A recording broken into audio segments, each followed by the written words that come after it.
Alright, taking off the tie rod, which is this right here on the driver's side. I just removed a cotter pin. It's a little hard to tell, but it goes in like right here.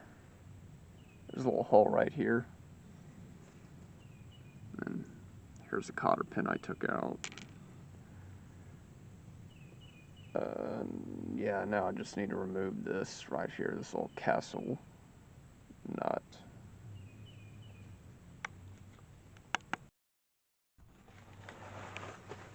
Alright, so castle nut is off. As you can see, that's the hole where the cotter pin went. Now what I need to do is take a hammer and get this separated from this right here. Just hammering up on it, I do believe so. And then from there I'm going to need to take this piece off.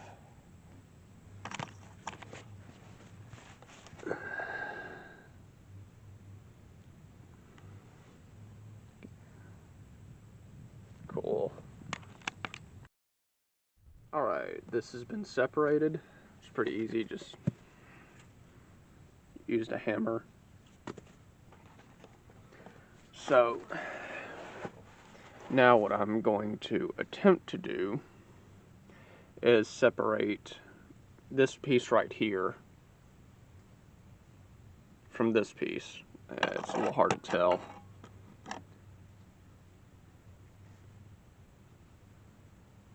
But yeah, and while I'm trying to separate it, I'm going to count how many times this spins this way. And if that fills, I will just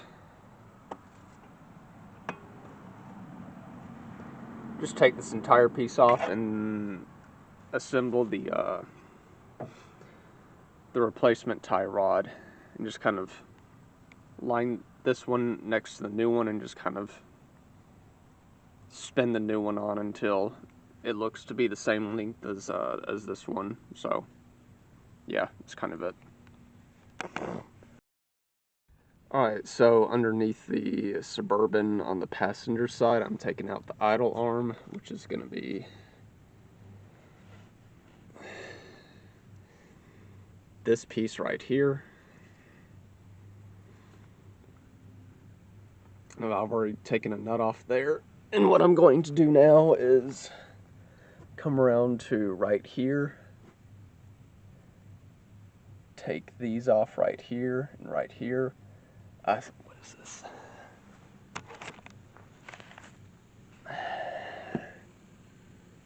Seven-eighths. Yeah, I'm gonna be using a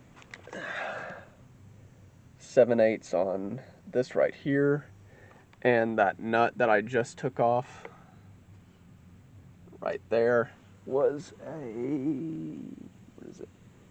21. Yeah, 21.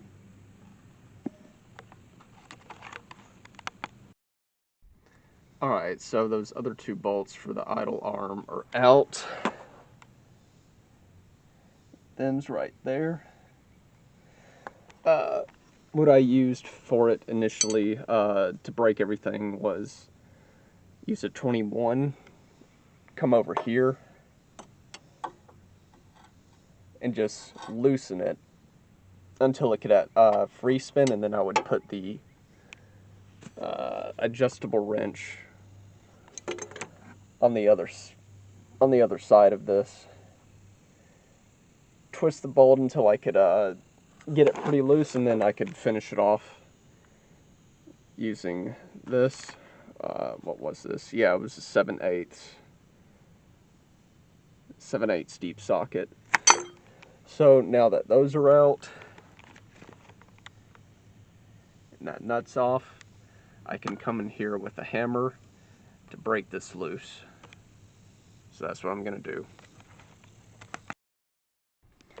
So the passenger side idler arm is out. Whoop, I didn't mean to do that, but I guess that's good because that's right where it went, right there.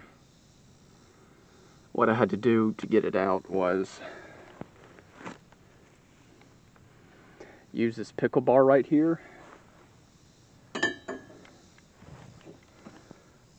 Coming through this opening. There we go. Yeah, coming through this opening. Set it there and just pound it with a hammer or mallet until it broke loose. Again, this area right in here.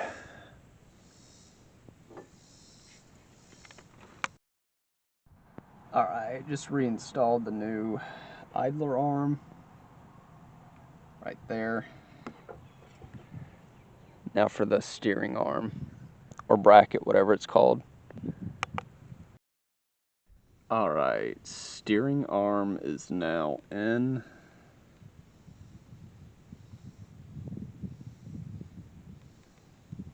Idler arm right there. I think that's called the Pitman arm, I do believe. Yeah, all I gotta do now is put on tie rods here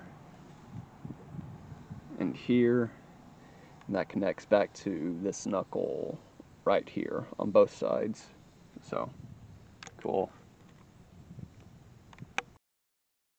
Alright, so it's a little hard to see, but the tie rods are now in and on with the little cotter pin in there. So what I had to do with this is actually go back and remove those two nuts, both on the idler arm and then on the Pitman arm, right over there. So I could lower the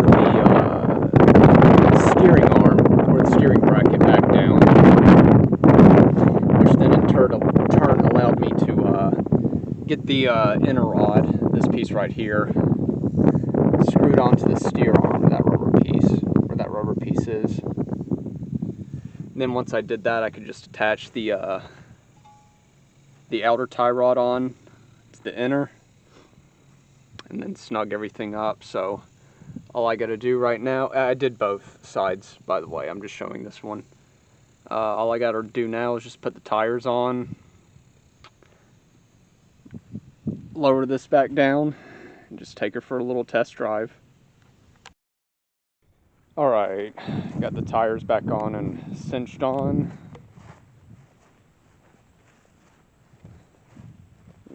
As well as the lug nut cover, so gonna take this puppy for a little test drive.